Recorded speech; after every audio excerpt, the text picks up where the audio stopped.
Olá, meus amigos, outra vez aqui é Edmundo Silveira no programa 105 Esportes. Hoje nós vamos ter a satisfação de trazer um grande nome desportista do Brasil e que fala de uma coisa que todos nós que estamos no meio precisamos saber. E precisamos não só saber, mas também ter conhecimento sobre a necessidade que hoje o futebol cobra, que é o credenciamento, a licença para você atuar como um profissional da área, né? Nós já tínhamos isso para o atleta, que era o seu credenciamento, que é o profissionalismo, que é o acompanhamento, mas os treinadores, as pessoas que são professores desse meio, da sua base até o profissional, como chegar a ter esse conhecimento, como enxergar que o nosso futebol precisa que a gente melhore a cada dia com um credenciamento e uma licença para que eu possa atuar. E nós trouxemos um dos maiores nomes do nosso futebol em relação ao desenvolvimento e conhecimento sobre essa área, que é o coordenador da base da CBF Academy, não é isso? Exatamente. E que coordena os cursos da CBF, levando a licença para os profissionais. Sua satisfação é muito grande, você sabe a alegria que eu tenho de estar contigo, de conversar contigo, e queríamos levar esse programa para que as pessoas conhecessem essa coisa moderna, essa cobrança que hoje o mundo cobra e o Brasil já está, se eu não me engano, 10 anos, 11 anos fazendo também essa cobrança de ter um credenciamento, ter uma licença. E você coordena tudo isso para a CBF. Nos fala sobre isso. Satisfação muito grande de receber. Prazer é todo meu, Edmundo. Você sabe que eu estou em dívida contigo. Há muito tempo já que a gente deveria ter esse contato aqui no seu programa. Eu quero primeiro parabenizar, porque eu já te conheço há muitos anos e você sempre foi uma pessoa com uma visão à frente do seu tempo, né? Desde da SAFES, desde o trabalho que você sempre realizou, os projetos que você sempre tem na sua mente, e esse é mais um projeto que você tem e está colocando em prática. E eu me sinto muito bem ao lado de pessoas que pensam, sonham, idealizam, mas principalmente realizam. Então, meus parabéns aí pelo seu trabalho. Obrigado. Eu tenho acompanhado e realmente é fantástico. Bom, a CBF Academy é um desafio que surgiu estou já no 4º ano dentro da CBF Academy, e é um projeto que nós temos 10 anos. Mas é importante que esse momento aqui eu consiga explicar, porque há muito desconhecimento sobre o que nós fazemos lá, sobre o que a CBF tem feito. Só para você ter uma ideia, assim que acabou a Segunda Guerra Mundial, Itália e Alemanha começaram a formar seus treinadores. A gente está falando de década de 70 anos atrás, né? 70, 80 anos atrás, muito tempo. Então, são países que começaram a formar. Portugal, por exemplo, na década de 70 já tinha sua academia de treinadores. E o Brasil não. O Brasil se tornou pentacampeão sem ter uma academia formadora de treinadores. Ou seja, seus heróicos treinadores, eles eram pessoas que eram autodidatas, eram ex-atletas, que acabavam se tornando treinadores, e pela genialidade e a parte fantástica do futebol brasileiro, eles acabaram tendo grandes conquistas, não só com as seleções, mas com as equipes brasileiras também. Porém, o mundo foi mudando, as coisas foram se modificando, e nós ficamos um pouquinho para trás nesse processo. Em 2002, quando nós fomos pentacampeões com o Filipão, nós chegamos a ter, em 2003, 9 treinadores na primeira divisão de Portugal. 9 treinadores na primeira divisão de Portugal. Como agora nós temos alguns que reclamam dos estrangeiros aqui, então você imagine como o pessoal lá de Portugal ficou na época. E eles, como tinham uma academia desde a década de 70, eles não entendiam como treinadores brasileiros que não tinham esse estudo, não tinham essa academia, estavam tomando conta do mercado deles. E eles foram até a UEFA e reclamaram, Federação Portuguesa, depois a UEFA, e a UEFA fez uma representação junto à FIFA. A FIFA, então, em 2004, oficializou, dizendo, a partir de agora, para ser treinador, há necessidade de se ter uma licença em todo o planeta. E aí o Brasil estava atrás. O Brasil, por ser pentacampeão, recusou essa imposição. Falou, não vamos aceitar isso de jeito nenhum. Nós tínhamos uma velha guarda de treinadores que falaram, não, nós somos pentacampeões, não precisamos desse curso. E nós fomos resistindo isso. Então é bom que se entenda. De 2004 a 2016, nós não formamos treinadores. Argentina formando, Uruguai formando, Chile formando, Colômbia formando, Venezuela formando, e é por isso que a gente não consegue mais meter 5-0, 6-0, 7-0, como a gente fazia com esses países amigos nossos vizinhos. As coisas mudaram.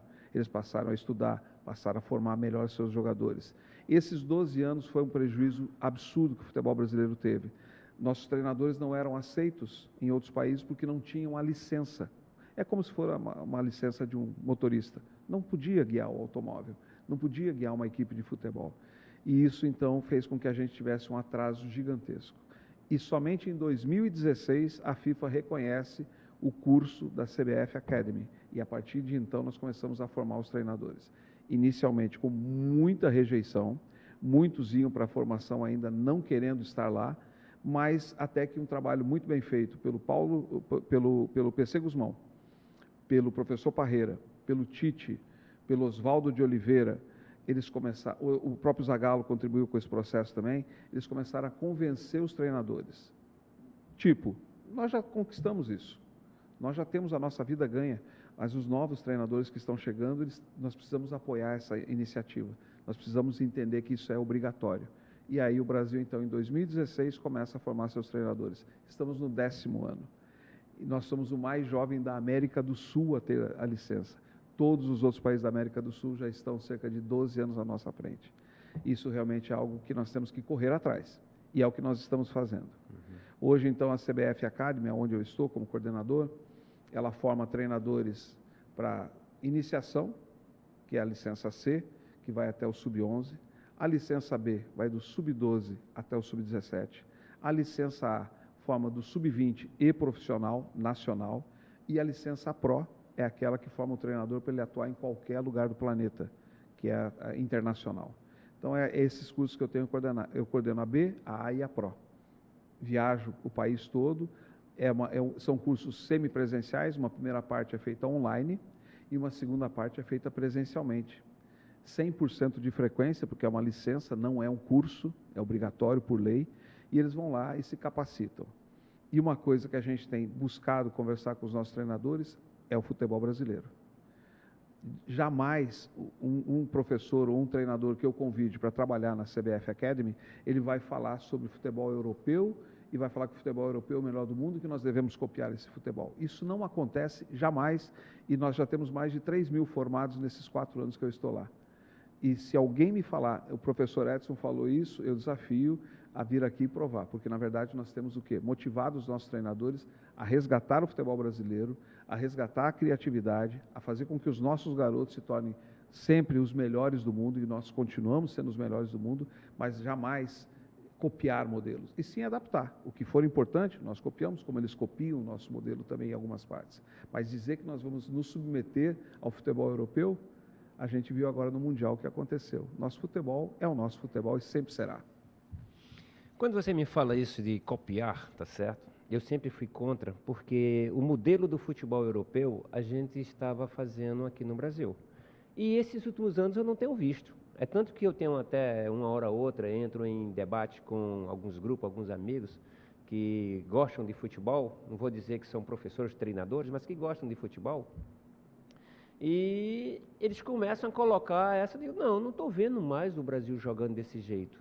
Eu estou vendo o brasileiro jogando mais com o time brasileiro mesmo, com aquela coisa que a gente gostava de ver com as iniciativas. Mas ainda existe um parênteses em tudo isso. Como assim? A gente não vê mais o atleta brasileiro driblando, a gente não vê o jogador brasileiro mais fazendo aquelas jogadas de efeito que se fazia, né? Fico contente quando eu vejo um passe que a gente chama nossas aulas, nossos profissionais, de 3 dedos, né? Que é bater com a parte interna do pé, né? Então, essas coisas raramente a gente está vendo. Que quando eu vou para a minha história do tempo que eu passei e que eu vi os grandes craques jogando, aquelas iniciativas de dar de efeito na bola, de fazer a bola ter outra viagem, né, no chute, a cavadinha diante do goleiro, né, bater de baixo ou por cima do goleiro, que isso os grandes craques faziam. Hoje a gente não vê mais, é uma coisa muito, assim, quase que mecânica, só toca daquele jeito, de chapa na bola. Eu brigo, até estou abrindo aqui uma história para você comentar sobre isso, eu não sei nos cursos, né, que nós vamos falar também sobre o tempo do curso, né, de se esse tempo de curso é o suficiente. Você vê o seguinte, muitas das vezes a gente está numa escola treinando os meninos e a gente treina ele variadas maneiras de chutar no gol. E numa certa distância, vamos dizer ali fora da grande área, chutar no gol de chapa. Eu entendo que dar de chapa, você sabe que é o chapa, bater de forma, né? Eu estou falando assim porque a linguagem de boleirão é bater com a parte interna do pé. Peraí, mas você vai chutar lá de 16 metros, 18 metros de chapa, por que você não bate com a frente do pé, que é o dorso do pé, pegar mais violento, tirando do goleiro e tal, entendeu? Então essas coisas os meninos não entendem ainda. E eu não sei se foi tirado ou se a modernidade hoje mostra que tocar de lado, tocar de chapinha é que vai fazer.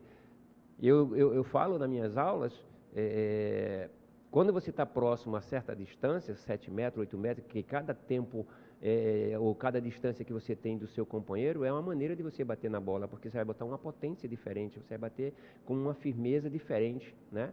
Então, quando você tem uma certa distância, você não bate mais de chapa, você começa a bater com o dorso do pé para que ela pegue potência e ela chegue até o companheiro. Então, eu queria saber dos cursos exatamente se essas cobranças desses talentos, porque eu vejo muito hoje, na Série A, Série B, só de chapa. É raro a gente ver um jogador fazer uma coisa que os grandes talentos fazem.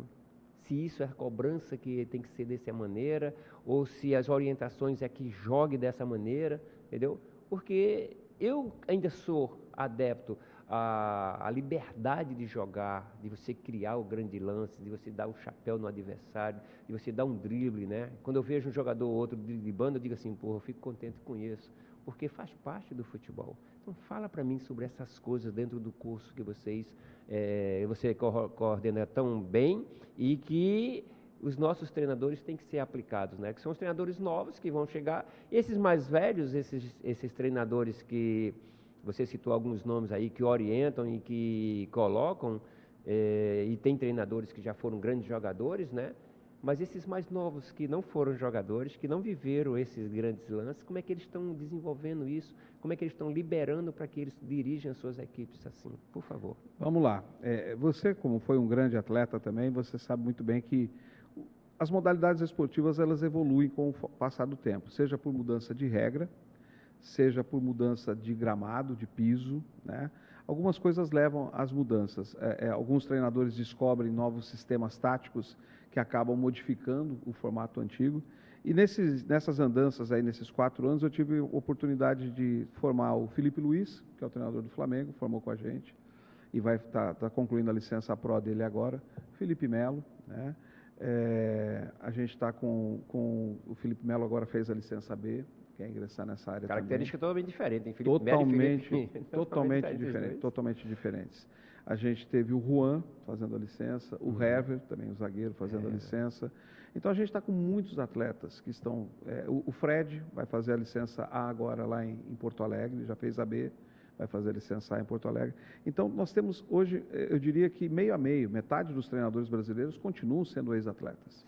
Continuam sendo ex-atletas. Eles trazem uma bagagem, uma experiência que, na verdade, mesmo que seja um excepcional, e eu quero deixar bem claro isso, se eu tiver um ex-atleta que também se capacitou e um outro que não é um ex-atleta e também se capacitou, esse que não é o ex-atleta não vai ter essa bagagem do campo, essa bagagem do vestiário, essa bagagem como atleta. Uma experiência vivida. Isso no aí momento, não né? há preço que pague. Isso é muito importante deixar claro. Nós temos excepcionais treinadores que não foram atletas. Posso citar o Parreira, posso citar o Mourinho, mas vamos ficar por aqui. O que eu tenho a dizer para você é o seguinte, eu tive a oportunidade de conversar sobre essa temática que você está falando com lendas do futebol brasileiro, Pepe, né, que está na Vila Belmiro, o Edu, na Vila Belmiro, que estão aí nos finais dos tempos, mas que trouxeram muito para o futebol brasileiro, com uma das maiores equipes do mundo de todos os tempos, que foi o Santos. E ao conversar com eles, eles falavam o seguinte, só quem driblava no nosso time era o Pelé. Edu, jogava a bola lá na frente e apostava corrida. Quem chegava primeiro, eu sempre chegava primeiro porque eu era muito Apostava rápido. na velocidade dele. E cruzava. Os ponteiros, eles faziam isso. Eles jogavam a bola na frente, não dava para driblar. E por que não dava, professor? Porque o campo era horrível. O campo era uma lama pura. Vila Belmiro, Pacaembu, Morumbi, ficava uma poça d'água onde o goleiro jogava. O goleiro, ele dava um chutão, ele limpava a chuteira na trave, batia a trava da chuteira na trave, para dar um chutão lá na frente, para pegar um centroavante trombador, a gente chamava. Esse era o futebol brasileiro, mas pouca gente lembra. A gente só vai lembrar dos dribles, da parte bonita de um Maracanã. Sim. O Maracanã tinha uma grama que ela cobria a chuteira. Então a bola não podia. Quem já jogou futebol sabe que se você passar bola demais num gramado alto, que nem irrigado era, vai arrebentar com o seu adutor. Então nós tínhamos o quê? Grandes lançadores. A gente tirava a bola do chão. Porque a bola no chão não tinha jogo. E para eu conseguir tocar uma bola, era difícil demais, porque o gramado parava a bola. Ou era a lama que parava a bola. Então a gente driblava. Vivi isso. Eu sei como é que era. A bola. Conduzíamos a bola. Então hoje, com esses gramados que nós temos, ficou muito melhor eu passar a bola do que conduzir ou correr com a bola. Fica mais rápido o jogo. Então esse é o grande motivo. Eu falei, poxa, professor Pepe. Ele falou, eu chegava na intermediária e batia para o gol. Eu batia para o gol. O único que driblava era o teimoso, era o Pelé, que era um driblador, como o Ronaldinho Gaúcho foi. Mas temos uma diferença. Nos anos 80 para 90, nós começamos a ver a chegada do futsal, o antigo futebol de salão, no futebol de campo. Como nós não tínhamos mais a várzea, não tínhamos mais a rua, as nossas crianças não jogavam mais o futebol livremente na rua. E onde é que eles continuaram jogando futebol? Era o futsal dentro da escola, que era o lugar seguro, dentro do clube. E os treinadores do futebol começaram a buscar esses atletas, os clubes começaram a buscar esses atletas dentro das quadras de futsal e trazer para o campo. Ronaldinho Gaúcho não jogou na rua. Ronaldinho Gaúcho, conversei com ele, conversei com o irmão dele, Ronaldinho Gaúcho é um atleta que vem do futsal. Romário, futsal, Bebeto, futsal, Ronaldo Fenômeno, futsal, Robinho, futsal, Neymar, futsal, Vinícius, futsal. Ou seja, as nossas gerações dos últimos 30 anos vêm do futsal. Os grandes atletas revelados nesses últimos 30 anos, eles não vieram da rua. Isso tem que ficar claro. E no futsal nós temos qual tipo de passe, qual tipo de chute. Sim. Não temos cabeceio, não temos praticamente salto nessa modalidade, e esses garotos são formados lá. Quando eles migram para o campo, as coisas modificam. O ambiente é outro, mas eles têm uma formação do futsal, eles têm um tipo de tocar. Eles tocam com a perna esquerda, tocam com a perna direita, são muito habilidosos, mas não precisam de grande estatura, que foi o erro que nós cometemos, que você me perguntou há pouco, né? Que a gente chegou a querer copiar o futebol europeu. Mas a nossa seleção de 94, que foi a mais baixa da história do futebol brasileiro, foi uma seleção defensiva que o Parreira montou. Pela primeira vez o Brasil foi para a Copa do Mundo para se defender e jogar com 2 contra-ataques, 2 atletas para fazer o contra-ataque, Bebeto e Romário. E depois nós começamos o quê? Essa seleção que vai agora para a próxima Copa é a segunda mais baixa da história do Brasil, onde o Neymar, se estiver em campo, 1,76 m. Os outros todos, o Rafinha, o Vinícius, o Hendrick, o Rodriguinho, todos são atletas baixos. Então, o nosso futebol, ele tem essa característica. Claro que, não vou nem discutir com você sobre isso, goleiros e zagueiros, se eu tiver goleiros e zagueiros que atendam todas as necessidades técnicas e tiverem uma estatura elevada, isso é mundial, isso não precisa falar isso no Brasil. Agora, lá na frente, para quebrar a linha... Os zagueiros nossos não eram grandes, não são, Thiago, né? Não são pequenos. Então, na verdade, a nossa escola se mantém viva. Sim. A nossa escola se mantém. E somos ainda o melhor último terço de campo do planeta Terra. Tanto que nós somos o país que tem mais representantes na Europa, depois a Argentina, né, que também é a nossa co-irmã aqui e que realmente trabalha um futebol diferente. Então, na verdade, eu penso que nós estamos sim, nós tínhamos, infelizmente, Edmundo, a gente tinha uma mídia onde nós temos ex-atletas, e eu percebo uma certa mágoa, me parece, e eles, de forma antiética até, eles o tempo todo falando mal do atual futebol brasileiro. Ou seja, nós mesmos criticando o nosso futebol. E aí eu percebi essas mesmas pessoas, depois de 3 rodadas no Mundial, mudarem de opinião, falaram, não, esse é o futebol brasileiro, que sempre esteve aí. Esse futebol é lindo, é maravilhoso, veja como nós podemos competir de igual para igual com a Europa. E aí eu me pergunto, mas há 3 semanas atrás nós não tínhamos categoria de formação, o nosso garoto era ruim e não sei o quê. E agora a gente está vendo isso e eles estão mudando a opinião. Então, na verdade, eu penso assim, nós cobramos demais, você lembra? Sim. A seleção de 94 saiu vaiada do Brasil, a de 2002 nós queríamos que o Ronaldo nem embarcasse, porque já era fim de carreira, o joelho. Sim. Então, na verdade, nós temos um povo muito apaixonado e passional. Ser apaixonado é uma coisa, ser passional, mudar de opinião conforme a quentura do asfalto, aí é esse talvez o nosso grande problema, que a gente tem tentado combater nessas licenças. A gente aborda essa temática com os treinadores do Brasil todo.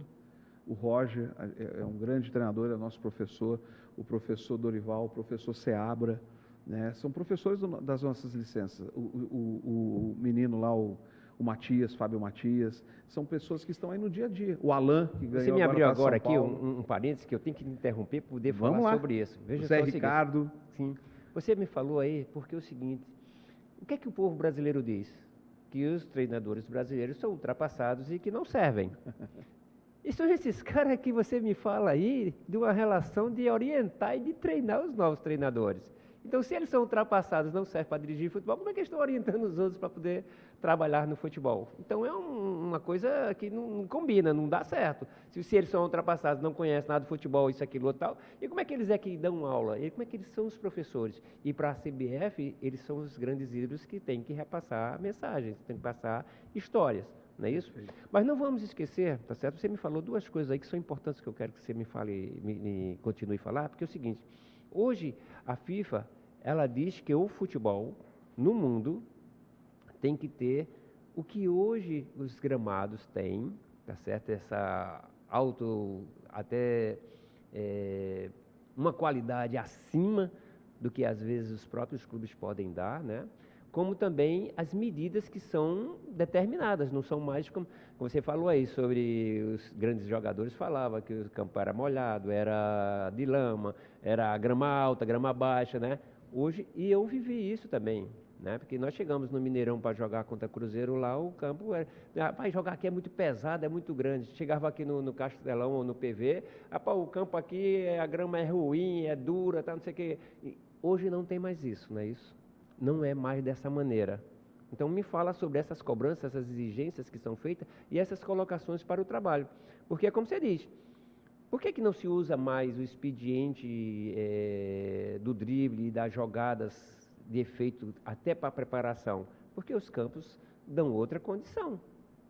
Né? Então, eu entendi bastante sobre isso, mas eu queria que você falasse um pouquinho sobre isso, sobre as dimensões do campo, tá certo? Sobre esse uso, essa estrutura que hoje está sendo usada, né? Que hoje o futebol ele é diferente pelo fato de que o que está se oferecendo é diferente, né? Então não pode mais se estar comparando os talentos de antigamente com os de hoje. Essas comparações, Edmundo, eu acho que elas elas vão acontecer sempre, né? Mas elas trazem um lado assim, um pouco, uma certa mágoa, muitas vezes, né? E é isso que a gente tem que tentar limpar, deixar o coração mais suave, mais aberto, mais tranquilo. Porque, na verdade, você chegou a jogar em campos de 110 metros. Os campos eram grandes, eram enormes. Então, na verdade, hoje, com a preparação física reforçada, a redução do tamanho dos campos, a qualidade do piso melhorando, era inevitável que o futebol ficasse mais rápido e ficasse mais alucinante. E eu diria a você que, com as mudanças que estão sendo previstas aí, nós teremos ainda um futebol diferente daqui a 10 anos. Um futebol que vai parar o cronômetro e vai começar a ter o mesmo tempo no mundo todo. Explico. Hoje, o Brasil, nós temos uma média de 52 minutos de bola rolando numa partida de futebol de 90 minutos. Enquanto na Inglaterra, a gente está tendo lá cerca de 72 minutos. Historicamente, no tempo do jogo era 45 minutos, mais 45. Agora não é mais isso. Não, eu falo assim, bola viva. Bola viva, ou seja, 90 minutos no Brasil... Não é o tempo do jogo, sim a bola rolando. Bola rolando no Brasil de 90, 95, 96, depende do tempo que o árbitro dá, nós vamos ter 52 minutos de bola viva. E na Alemanha são 72, então são 20 minutos a mais. Na Inglaterra, e assim por diante. Na Argentina são 64 minutos de bola rolando. E a gente reclama de cansaço e desgaste com o tempo menor. Mas eu vou te explicar agora uma coisa que a imprensa faz e de forma errada. Porque o goleiro faz muita cera aqui no Brasil, porque o jogador faz cera demais, porque demora demais para bater. Eu vou explicar para você. Você joga uma partida aqui na nossa capital e vai jogar contra o Grêmio. Depois você volta para jogar aqui, e na outra você vai jogar contra o São Paulo, e depois você volta, depois você vai jogar no Rio de Janeiro. Sim. Qualquer jogador, qualquer treinador do futebol brasileiro, inteligente, ele vai fazer o seguinte, no segundo tempo principalmente. Está ganho o jogo? Acabou o jogo, pessoal.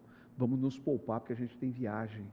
Diferente do campeonato da Inglaterra, diferente do campeonato da Alemanha, onde são alguns quilômetros, ele está jogando uma estrada maravilhosa, aeroportos fantásticos, trens maravilhosos. Aqui não, aqui ele vai ter que ir para a fila do aeroporto. Se ele chegar em São Paulo, por exemplo, muitas vezes do aeroporto até o hotel onde ele vai ficar 1h30 dentro do ônibus. Ou seja, nós temos um futebol que é único no planeta Terra. O nosso futebol, o nosso campeonato é muito difícil. E aí ficamos nos comparando a esses outros países, achando que somos inferiores. Quando, na verdade, nós não temos as regalias, mérito deles, nós não conseguimos ter isso no nosso país. Então, fica claro que o nosso treinador, o nosso jogador, ele se poupa, seja porque já perdeu o jogo, ou seja porque já ganhou o jogo. E aí o goleiro, ele cai muitas vezes realmente para parar o jogo, para descansar a equipe, porque ela vai ter viagem, e só quem está no meio entende isso. E muitas vezes quem tem o microfone não consegue entender isso e fica criticando os nossos jogadores. Mas temos que solucionar isso. Eu acredito que temos, talvez regionalizando, fazendo um outro formato, isso é uma outra questão, mas o que acontece, o quadro que nós temos, a explicação é essa. Então quer dizer... Só para completar, por favor. Temos 2 campeonatos, temos 2 futebol no Brasil, 2 tipos de futebol. Comparar o futebol da Série C com a Série D com a Série A e B é incomparável. Lá você vai ver meia. A gente fala que não tem mais meia no futebol brasileiro. Na Série C e na Série D tem meia. Eles driblam, eles fazem lançamentos, porque o campo é ruim. O campo é ruim. Lá eu tenho dribladores, eu tenho extremas beiradas que driblam bastante. Eu não tenho muita bola com o goleiro e com o zagueiro, porque o campo é ruim. Não dá para ficar trabalhando ali atrás, porque a bola pipocou, o atacante mete para dentro. É um grande erro, muitas vezes, quem está na Série C e na Série D, tentar jogar como um time da Série A. Da Série A, é. E o inverso. Então, na verdade, nós temos 2 tipos de futebol no Brasil. Nós temos um ainda que está atrelado ao nosso futebol antigo, Série C e Série D, por favor.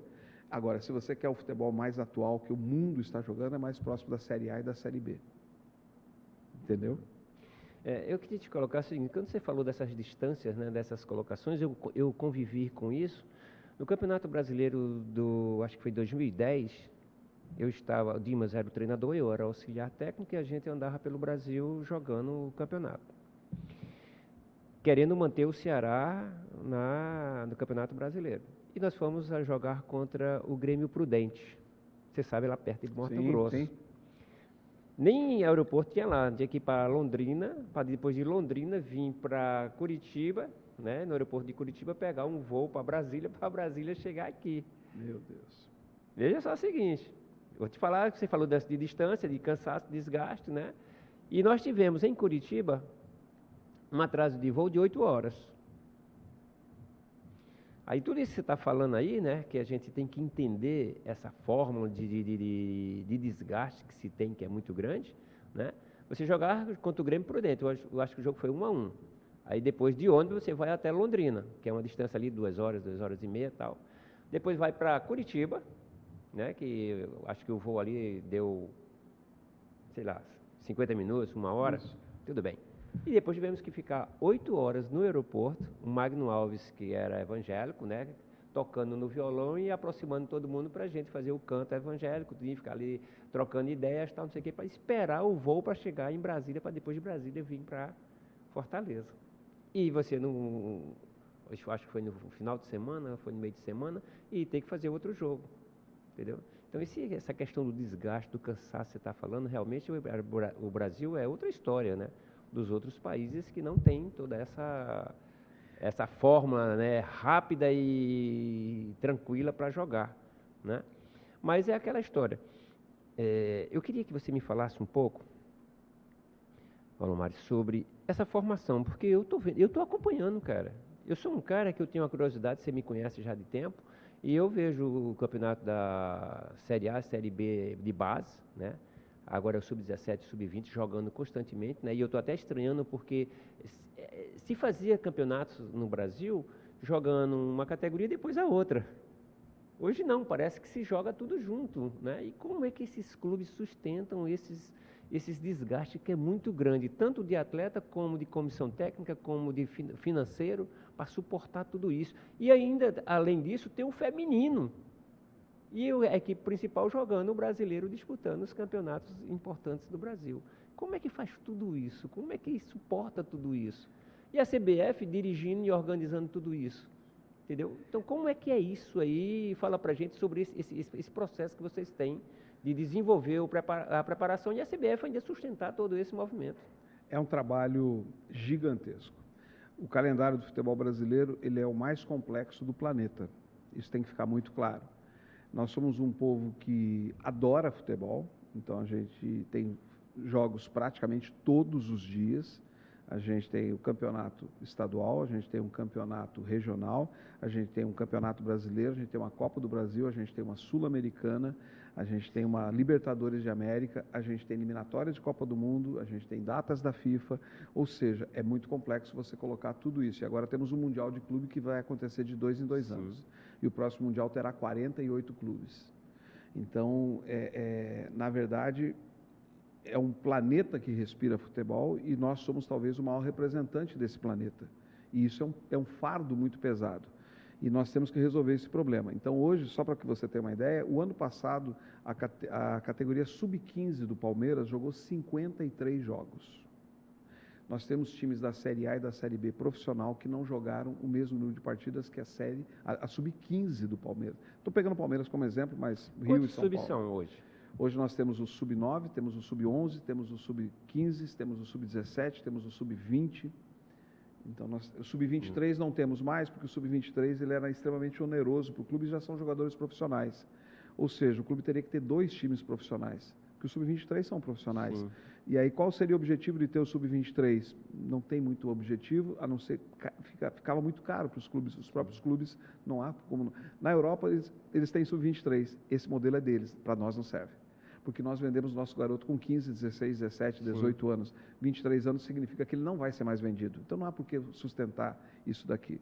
Então, na verdade, Edmundo, é difícil isso que você está perguntando, é uma questão muito difícil que o Brasil vem resolvendo. E eu digo a você o seguinte, esse ano nós vamos com o calendário até 20 de dezembro, por conta do Mundial que teve. E já vamos nos preparando, temos Copa do Mundo, temos o feminino. O feminino ele está muito baseado em São Paulo. O estado de São Paulo tem as principais equipes, os principais atletas do futebol feminino. O futebol feminino ainda não tem categorias de base no nosso país. Então, nós não temos o sub-9 feminino, o sub-11 feminino, o sub-13 feminino, sub-15, a gente não tem ainda. Então, na verdade, o feminino ainda está engatinhando no Brasil. Mas veja, mesmo sem nós termos estrutura para o futebol feminino, sem ter apoio praticamente do futebol feminino, nos últimos 20 anos nós estamos sempre entre as 6 melhores seleções do planeta. É verdade. É mágico o que essas meninas fazem. Top na América e na América do Sul, né? Sim. E no mundo sempre disputando. Do mundo sempre semifinal, no quadrangular, pelo menos nas quartas de final a gente chega. Então isso é algo mágico que essas meninas conseguem fazer. O que eu diria a você? O novo presidente que assumiu da CBF, o Samir, é um jovem, tem 41 anos, ele tem conversado com todas as nossas séries, com a Série D, com a Série C, com a Série B, com a Série A. Ele já se propôs a estudar a implantação da Série E, o que daria um calendário maior e mais amplo para todas as equipes pequenas. Por exemplo, o campeonato estadual aconteceu, ele é pequeno, mas depois o resto do ano, onde é que ficam os nossos atletas? Onde é que ficam os nossos treinadores que não têm esses grandes clubes? Eles ficam sem calendário, vai ter que dirigir o Uber, vai ter que abrir a quitanda lá para vender a fruta, o que ele vai fazer da vida? Então, há uma possibilidade realmente que ele está estudando de que a gente tem uma Série E, e essa Série E, de forma regionalizada, ocupe o calendário desses estados. Isso seria algo fantástico, o Brasil precisa disso, porque isso sustenta nossas categorias de formação. Você me falou agora, sempre os clubes pediram, mas não tem um campeonato brasileiro do sub-20, não tem do sub-17, não tem do sub-15, agora tem. Agora eles estão reclamando, mas é muita viagem para os meninos, ou seja, sempre você tapa a cabeça e descobre os pés, né? Então, na verdade, a gente está sempre com um cobertor curto no futebol brasileiro. as soluções estão acontecendo e acredito que o que ele fez agora de chamar os clubes para conversar dentro da CBF e eles próprios chegarem, porque todos nós sabemos do problema. Alguns têm propostas de soluções, elas têm que ir para a mesa, têm que ser discutidas. A CBF não pode impor por decreto isso, os clubes têm que chegar num acordo do que é melhor para eles regionalmente. E depois somente organizar a documentação para que a coisa aconteça. Então as mudanças estão acontecendo, sabe, Edmundo? Lentamente, sim, porque o país é gigantesco e sempre é um puxando a favor e dois indo contra. É difícil, é uma briga difícil. Eu vou lhe contar aqui uma pequena história sobre o tempo que eu estive como treinador das categorias de base do Ceará Sporting Clube e a coordenação, né? Porque o Mazinho, patrão, ele saiu e disse, não, eu confio no professor Edmundo, eu queria trazer ele para cá, tal, não sei o quê, eu acho que ele daria sequência e ajudaria muita gente. Isso quando ele foi resgatado para ir por supervisão do profissional. Certo. E a diretoria, na época, com Evandro Leitão, aceitou. E eu assumi e tal, e comecei a ser representante, olha só, do futebol cearense na CBF, das categorias de base. Nós não tínhamos a CBF, campeonato do Sub-17 e Sub-20. Né? Era os torneios, as copas que a gente participava pelas prefeituras. E uma das pessoas inteligentes que esteve presente, acho que dava uma média de 100 a 200 pessoas que são coordenadores e treinadores das categorias de base, que foram chamados para essas reuniões com o Alexandre Galo, que era o coordenador na época, e também teve o René Simões, não lembro agora, não, acho que não lembro agora. Aí veja só o seguinte, eu quando ia participar dessas reuniões, e essa pessoa inteligente falou o seguinte, se as prefeituras deixarem de fazer as competições nacionais que nós disputamos, como BH, Taça São Paulo, RS, no Rio Grande do Sul, SC, Santa Catarina. Então, ele começou a falar sobre isso, e a CBF não tem competição. Então, a gente não vai participar mais de competições nacionais. Aí todo mundo olhou assim, disse, porra, caramba. Aí foi quando lá a coordenação anota isso aí, resiste isso aí e tal, não sei o quê.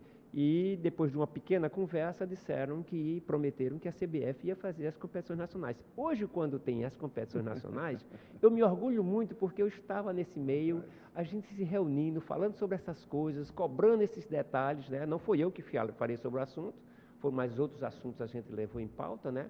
E foi formada uma direção de alguns coordenadores dos clubes. Aí o André Figueiredo, do Atlético Mineiro, o menino que está hoje no Palmeiras, que era do Vitória, da Bahia, formou-se uma diretoria. E essa diretoria hoje não, na época, foi levada em pauta, né, que nós colocávamos todas as nossas assinaturas lá, tudinho, e a CBF lançou os brasileiros, que hoje é um histórico, cara. Só que uma coisa é onde eu quero chegar. Isso aí foi bonito, foi mostrado, né, que eu estava no meio e tal, por isso que eu posso falar sobre o assunto, que eu estava lá no meio. Os campeonatos brasileiros eu vejo jogando, mas eu não vejo tanto talento, tanta qualidade nos jogos e nas equipes. A CBF está acompanhando esses meninos, está seguindo esses passos, porque eu digo assim, rapaz, não pode um menino jovem, 17 anos ou 20, disputando um nacional com essa qualidade. Né? Eu digo assim, caramba, será que os caras não estão cobrando, estão exigindo? Vocês estão seguindo esse caminho? Porque ter só por ter não adianta, não é verdade? Então, cadê o potencial, a qualidade dos jogos? Eu não vejo, cara. Eu já vi o Atlético Mineiro jogando contra o Fortaleza, o Botafogo, vi Flamengo e Palmeiras, e eu não vejo esse potencial. Aí como é que esses meninos vão subir para os profissionais, as equipes profissionais, com esse futebol que está jogando? Desculpa, Edmundo, tu sabe demais para dizer que os caras não estão jogando nada. Não, não é isso. Não é isso. Eu estou dizendo que eu queria ver um nível melhor, já que tem esse apoio e esse incentivo da CBF. Vamos lá. A gente sabe que no Brasil as categorias de base, de formação, elas sempre foram segundo plano. As categorias de base nunca foram objetivo dos clubes do passado. Então, você tinha, as categorias de base nem existiam no Brasil no futebol de 30 anos atrás, nós tínhamos ali sub-15, o garoto já chegava praticamente pronto, indicado por um diretor, por um presidente, um conselheiro, e já estava indo para o profissional. Os clubes que tinham, que são os maiores clubes do Brasil, eles mantinham lá um sub-15, sub-14, né? Juvenil, na época, infantil, alguma coisa nesse sentido, mas era o resto que sobrava do profissional, o uniforme do profissional que descia, era o resto, era sempre o resto. Sim. A base, a maioria não comia no clube, não tinha ajuda de custo, não tinha treinador, não tinha médico, era sempre o que podia, o que sobrava, ia para a base do futebol brasileiro. E aí eu chamo a atenção, porque eu participei desse processo também, o Atlético Paranaense nos anos 2000, início dos anos 2000, foi o primeiro clube do futebol brasileiro a se preocupar com categoria de formação. E lá foi construído um centro de treinamento que depois serviu para o profissional também, mas o objetivo era a base. O presidente Petraglia queria a base bem assistida, porque ele entendia de forma visionária que esse era o futuro do futebol brasileiro, as categorias de formação.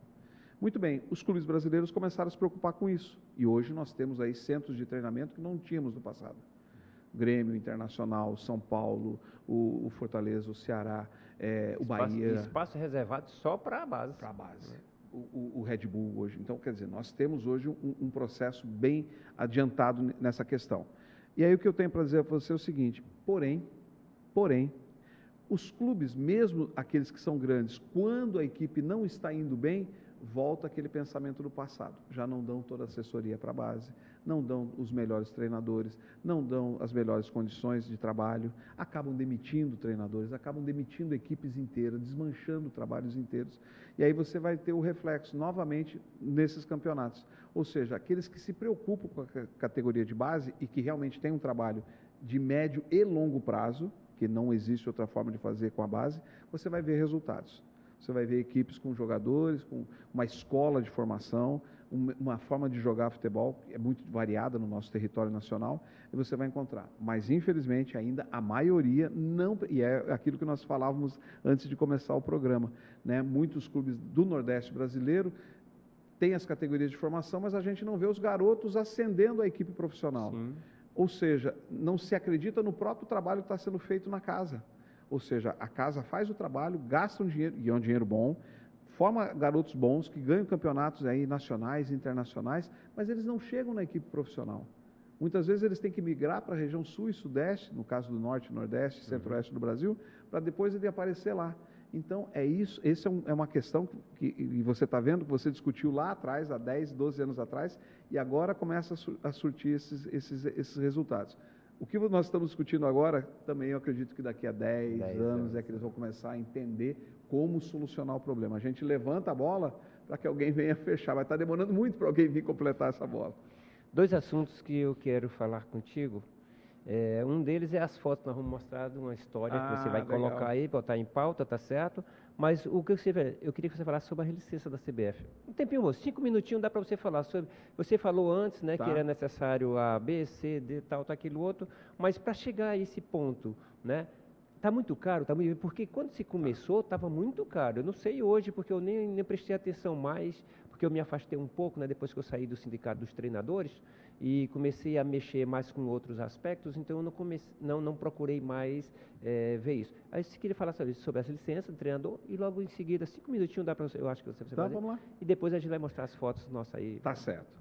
A CBF Academy, ela forma treinadores de futebol, preparadores físicos, precisam da licença, treinadores de goleiro precisam da licença. O curso de educação física não capacita nem o preparador físico, nem o treinador de goleiro e nem o treinador. É o CREF que faz isso. Não, o CREF está fora. O CREF não entra dentro do sistema do clube. Não entra. O CREF, existe um acordo desde a época lá, quando o Dunga assumiu a seleção brasileira, lá no passado, que ele também não era formado em educação física, nunca tinha sido treinador e foi dado para ele uma carteira para ele ser treinador da seleção brasileira, inclusive, da maior equipe do planeta. E aí lá se conversou, dentro do portão quem cuida é a CBF, para fora do portão do clube quem cuida é o CREF. Mas dentro do clube de futebol quem cuida é a CBF. Isso é um contrato firmado lá, muito tempo atrás, né? 2008. Tá? Então, na verdade, o que acontece? Essas licenças, eu preciso ter o ensino médio para entrar na licença C. Fiz a licença C, 60 horas, presencial e online. Depois eu vou para a licença B. Se eu não tiver C, eu não vou para B, com uma exceção. Se eu sou um ex-atleta, eu posso entrar direto na B. Se eu sou já treinador, já estou trabalhando há muito tempo, eu posso entrar direto na B. Não preciso fazer a C. Fez a licença B, estou capacitado a fazer a licença A. E depois vou para a licença Pro. Então, é uma escada de progressão, onde vai aumentando a carga horária, vai aumentando as exigências, o nível de exigência do treinador. Na licença Pro, ele vai ter que escrever um artigo sobre futebol de forma inédita no mundo todo, e a gente publica em 3 idiomas. Então, as coisas vão acontecendo dessa forma, Edmundo. Então, eu penso assim, o custo é baseado na moeda europeia, é a FIFA que determina os valores, a gente só faz os reajustes conforme a moeda vai sendo reajustada. Hoje, para você fazer uma licença C, você vai pagar em torno de R$5.000, a licença B, você vai pagar em torno de R$6.500, a licença A, você vai pagar em torno de R$11.000, e a licença Pro, você vai pagar mais de R$20.000, em torno de R$21.000. Esses são os valores. Todas elas lotadas. As licenças estão todas lotadas. Mas que a gente acha que é alto, mas não tem a vaga. Todas lotadas, por quê? Porque nós somos o país do futebol. Todo mundo quer trabalhar com o futebol. Sem a licença não se trabalha com o futebol. E aí a gente está com uma represa contida, que ficou durante muito tempo sem licença. A gente abriu a licença há 10 anos. Então, infelizmente, a gente tem que muitas vezes dizer para o aluno assim, você vai ter que esperar a próxima turma. Essa turma já está lotada. Você vai ter que esperar a próxima turma. Porto Alegre agora, a licença A, 50 treinadores. Eu tive que, infelizmente, o China, que jogou, campeão mundial, Danley, seu colega de profissão, goleiro, não tinha vaga para eles. Eu tive que ligar para eles, olha, infelizmente vocês não vão poder fazer essa licença A em Porto Alegre, porque não tem mais vaga, já está. Mas como, meu Deus? Eu falei, você vai fazer em Curitiba, vai ter uma logo, mas essa vocês... Então nós estamos aí correndo atrás para atender a demanda que é muito alta no nosso país. Sem contar que os portugueses estão vindo fazer aqui, a Austrália pediu para nós fazermos uma licença lá, Estados Unidos teve uma licença C lá em Orlando agora também, Emirados Árabes, Arábia Saudita, porque pouca gente sabe que o Brasil é o país que mais exporta jogadores, isso é fato, mas é o país que mais exporta treinadores, auxiliares, preparadores físicos, preparadores de goleiros e agora analista de desempenho. São mais de 4.000 brasileiros trabalhando fora do país. Isso aí prova o quanto nós somos bons, né? Nós nos desmerecemos muitas vezes. Nós nos desmerecemos, exatamente. Olha aí, rapaz. Aí, uma foto aí, essa foto aí, deixa eu ver, 2012, 13, por aí, eu acho que é 11, 12, 13, Mirandinha, foi. Edson Palomares e... É um tal de Edmundo. Seu Edmundo ali, novinho, né, de bigode. Rapaz, o tempo passa. Isso aí é o cabelo tá pretinho, né? Ainda. Sindicato dos Treinadores. Nós tínhamos um grande... futebol do Ceará. Nós tínhamos uma grande ideia que era formar isso e... Eu, quando encontro pessoas hoje que me assim, professor, não esqueço nunca aqueles cursos que o senhor fazia, porra, que maravilha e tal. O cara não exerce a função, mas ele achava que era muito além, né? Mas era o que tinha na época. Era o que tinha. Foi muito importante. Foi muito importante. Outra foto, faz favor. Essa foi uma relação muito bacana. Aprendi muito, eu acho que ele trouxe algumas mudanças significativas, não só para o clube, para o Fortaleza, mas para o futebol cearense. Ele veio, que você sabe que sempre é importante que os dois cresçam juntos. Sim. Não é possível o Ceará crescer sem o Fortaleza crescer sem o Ceará. Eles devem coexistir. E só um relato para você, o Roger, ele é treinador do Internacional hoje. Ele é torcedor fanático do Grêmio, Sim. Foi criado no Grêmio, a vida toda no Grêmio. Sim. E sabe por que ele está no Inter hoje? Ele deu uma entrevista lá no passado, onde o Grêmio tinha ganho do Internacional e a repórter foi entrevistar ele em termos de chacota. E aí, antecipou a Páscoa, o chocolate aqui dentro do Beira-Rio. Ele falou assim para a repórter, e tem essa gravação, você respeite, esse é o maior adversário nosso. Não faça isso, porque amanhã ele vai ganhar da gente, eu também não quero que eles façam isso comigo. Então, nós vamos comemorar dentro do vestiário, não aqui, na frente, no microfone. Respeite. E agora o presidente do Inter, quando foi convidar ele, a diretoria do Inter, não, ele é um gremista, pelo amor de Deus. Ele mostra esse vídeo e fala, esse é um homem, esse é um atleta. Sim. E aí, imediatamente ele foi contratado e o Inter, depois de 9 anos sem o título estadual, ele que dá o título. Esse rapaz aí, o Rogério Ceni, eu tive a oportunidade de trabalhar 3 anos ao lado dele, com muitas ideias, uma pessoa muito exigente, muito perfeccionista, vem com uma cabeça totalmente diferenciada, e não é porque trabalhou no São Paulo, ele tem esse jeito de ser, né? Sim. E ele traz isso e faz um casamento perfeito, e a gente percebe um crescimento que não foi à toa. Tem um preço que foi pago, muito trabalho de todos os setores, de todos que estavam ali. É por isso que chegou onde chegou. E motiva sempre o Ceará, o Fortaleza sempre está motivando o Ceará e vice-versa. Trouxe de volta, né, a imagem do grande Fortaleza, né? Exato. Não dele, mas do Roger. Conheci o Roger naquele encontro que nós tivemos lá em São Paulo, dos treinadores de futebol. Na época eu estava como presidente do sindicato e foram convidados todos os presidentes dos sindicatos, como os treinadores em gerais, coordenadores, aquilo outro. E eu conheci o Roger, até viajamos juntos, né? Saímos lá de São Paulo de volta para... Ele ia para o Rio Grande do Sul, eu vinha para Fortaleza. E teve um voo lá que a gente terminou vendo. Eu conversando com ele, pô, super inteligente. Demais. Eu estou falando isso há 10 anos atrás. Então hoje o que o cara não tem de bagagem, ele é nosso, né? Professor da licença Pro e da licença A. Que legal. Fantástico. Outra foto, por favor. Aqui a gente lá... Sua imagem na CBF. Na CBF, né? É um sonho, né? Hoje eu atuo na CBF, é um objetivo de carreira mesmo, de vida, chegar a essa instituição tão poderosa, não só no Brasil, mas é a única do planeta que tem 5 estrelas. Podem falar mal, mas é a única que tem 5 estrelas. Então a gente tem que ter orgulho disso. Sim. E trabalho também junto ao professor Antônio Carlos Gomes, né, que foi o que me convidou, lá no Comitê Olímpico do Brasil. Então são 2 instituições de peso no nosso esporte. E combina bem a CBF, a grandeza que é a CBF, futebol brasileiro, com a grandeza que você é também como pessoa e como profissional. Nós somos aí um grão de areia nessa praia combina gigantesca. Muito bem. Outra foto, por favor. Na época, Dorival Júnior. ele teve lá, ele era o treinador da seleção brasileira, ele tinha ganho os 2 amistosos, né? Aliás, ele tinha ganho da Inglaterra e empatou com a Espanha, os 2 primeiros jogos que ele fez. E aí ele foi lá conversar com os treinadores, tinham 45 treinadores da licença Pro, a sala fica aí atrás de onde ele está, e ele foi lá e abertamente foi lá e conversou. Falou sobre os problemas, muitos fizeram perguntas sobre jogadores, sobre algumas questões, convocações e assim por diante. Uma pessoa muito franca, muito tranquilo, muito inteligente, muito calmo, muito ponderado, né? Infelizmente não deu certo o trabalho dele na seleção brasileira, né? Infelizmente não casou, e você sabe que são muitos os fatores que levam a isso, mas sem dúvida nenhuma um grande treinador e faz parte do nosso processo também, está lá com a gente. Legal. Outra foto?